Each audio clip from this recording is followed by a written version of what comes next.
I'm warning you, it is a very terrible video today. I'm going to show you some absolutely awful things in today's video. You have been warned in advance. But the question of the day is, have alts bottomed? Or if they have bottomed, where would you like to be looking towards? And how much worse could it get? Or is it going to get a lot worse? That is the question of today. We'll also go over some Bitcoin price action as well. Elsa, stop laughing in the background, and let's just jump right in this one, starting off running over here. So first things first, this is the chart of Total 3, the market cap, the total market cap, I should say, of everything excluding Bitcoin, Ethereum, and dollar derivatives like, Tether and whatnot.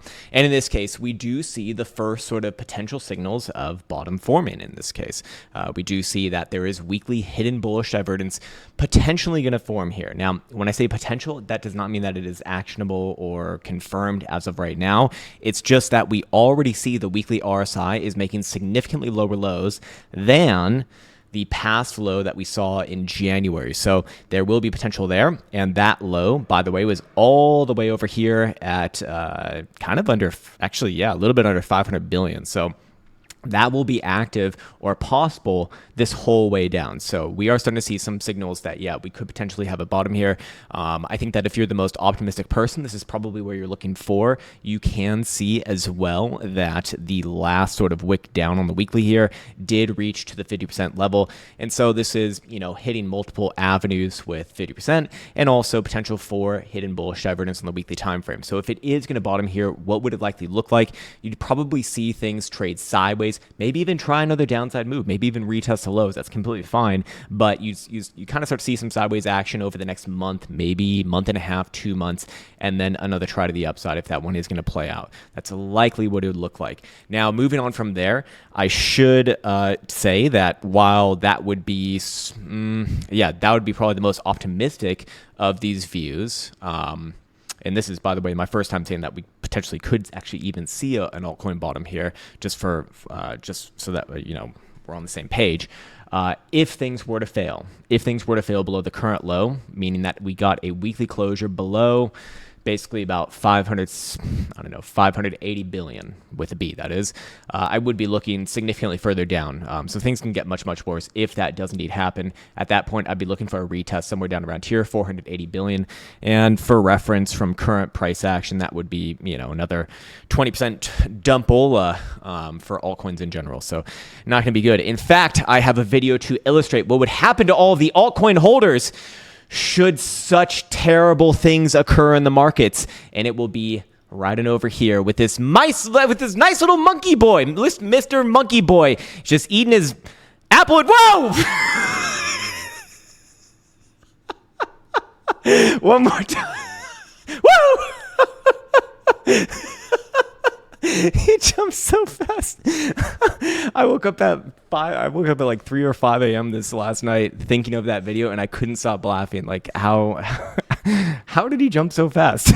And what was that duck thinking? And why did this even happen to begin with? Like, what sort of situational awareness was who was watching this? Who is videotaping this? Jesus, man. Anyways, so while altcoins might have bottomed versus their US dollar pairings in general, maybe not all of them, probably not all of them, but versus their US dollar pairings versus their Bitcoin pairings, probably only gets worse, to be honest with you.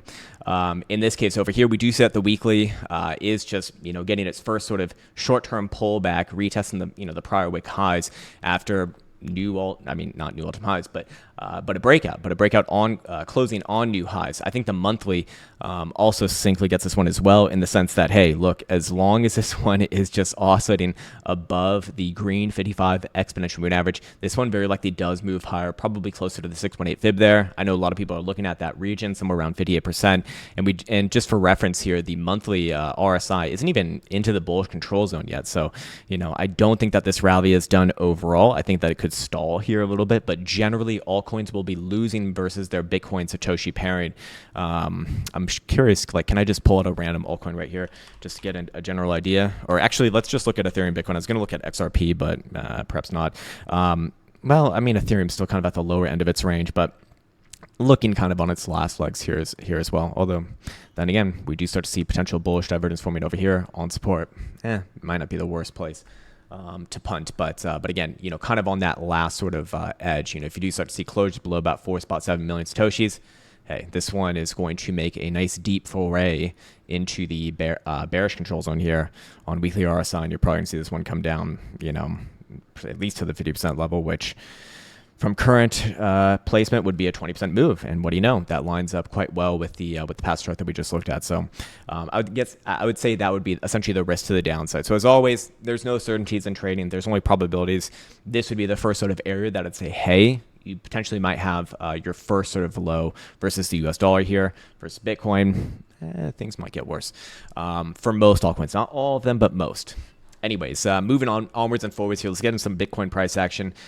First things first, it is Thursday. As always, I want to be notified on Thursdays that Thursday is actually the least likely to close positively for Bitcoin throughout its full history, and also just for the data that I'm measuring right here. We're measuring just from the beginning of 2023 to current times, and in that case, 41.5% of all Thursdays have closed positively, with an average loss of 1.8%, which is the worst on the board, and on the times that it has gained, because 4 out of 10 times basically it has been a positive closure, has returned about an average of 2%. I would also say that if you do find this, this would be a good time for me to say, if you do find this content valuable, if you like the monkey boy and duck action, please do consider liking and subscribing. We do these videos each and every day, and and it's some monkey business as well. Anyways, in this case, what am I saying about Thursday? Well, statistically speaking, it would be a good day to maybe, try another wick lower.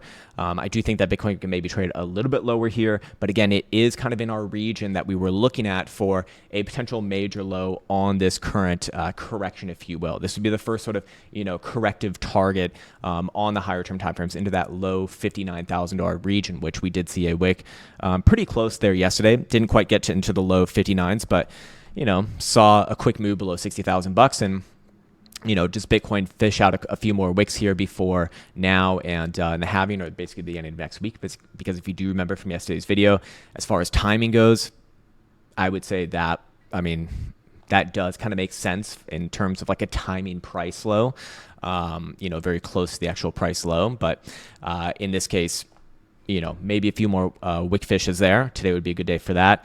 Again, if we did see about a 1.80% loss to the downside, that would be basically another swipe at $60,000. On the off chance that we do see a positive closure, 2% to the upside would put Bitcoin where? About 62,600. So probably the range for today, although yesterday's range obviously did not play out with those statistics. But I do want to take a moment here to note on something else, something that I very rarely talk about, and a lot of the time I just kind of talk downwards towards it. But it is relevant here. We do see that the volume signature for this current formation is having that nice sort of orderly drop off over time, which does tell me that this sort of consolidationary formation is not yet resolved. So I see some people in my opinion, prematurely calling this a breakdown for Bitcoin, significantly below $60,000. I don't think that yet. At least I don't have a reason to believe, as long as Bitcoin's above about $59,000 on a closing basis. Now, in this formation, in this volume formation, I'd say when it wedges itself into a region like this, it typically breaks out when it's about 75% full. So that'd be right around here, which is kind of mid to end of this next coming week. And just for reference, as far as yesterday's sell-off, if you could even really call it that, these are pretty light sell-offs thus far. Again, I think it's kind of difficult to do true volume analysis in algorithmically driven markets, because it's it just can come in from anywhere, really. And things are a lot more spread out, in these sort of markets. But still, just on the other side of things, I would say that, hey, we are starting to get into the areas where I'd really start to say, and that we have been saying for the past few weeks now, low 60,000, maybe over 50,000. There's potential for a drop there, and that would be my first sort of major low region, especially after Bitcoin failed the 70,000 breakout a couple weeks ago. Or what was it, a week ago? Was it a week ago? It was a couple weeks ago now, 10 days ago. Anyways, okay, cool. So we've gone through that. Let's move on now to the next thing. Weekly Bing and Bong is back in action right on over here.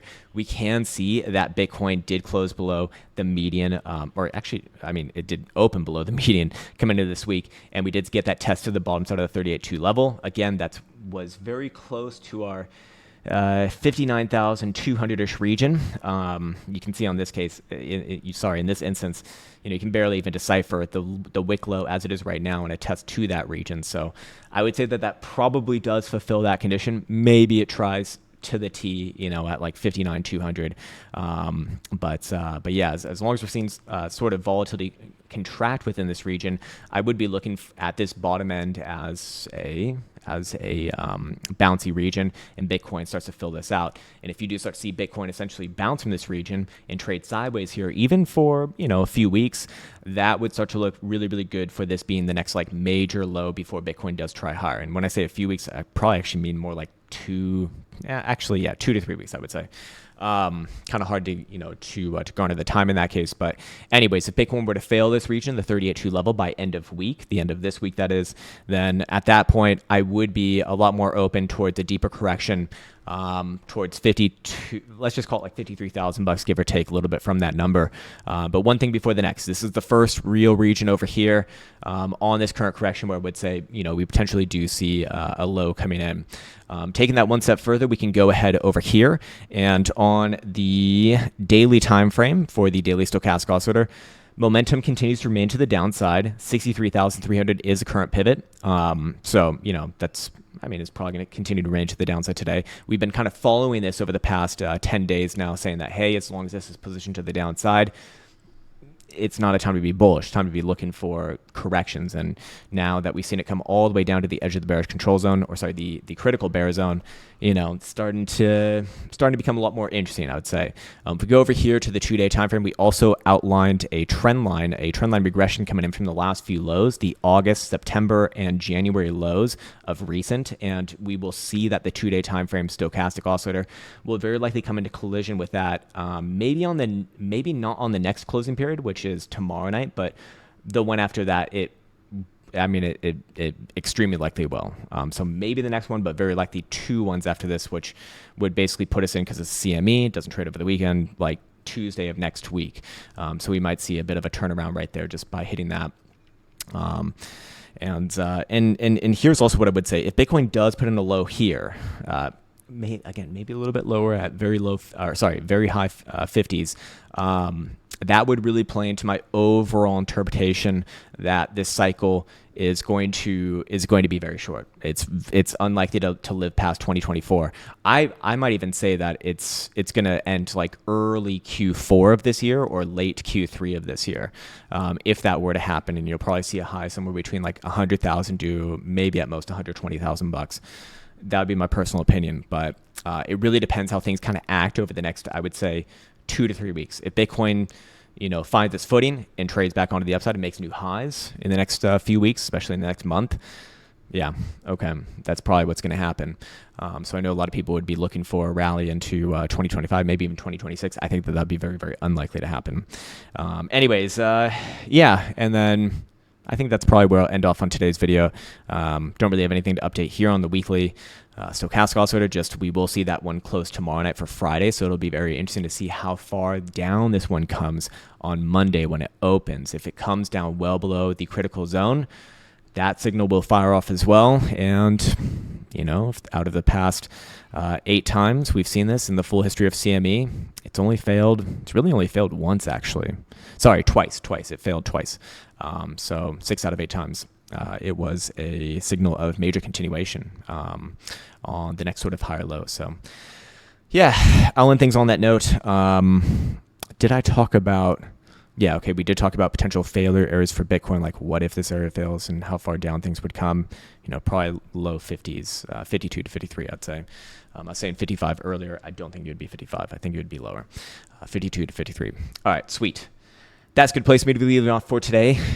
Keep your monkey boys nice and safe and secure. No ducks around this monkey boy. And yeah, as always, want to wish you the best. Take care. Much love. And fuck you, and see you tomorrow.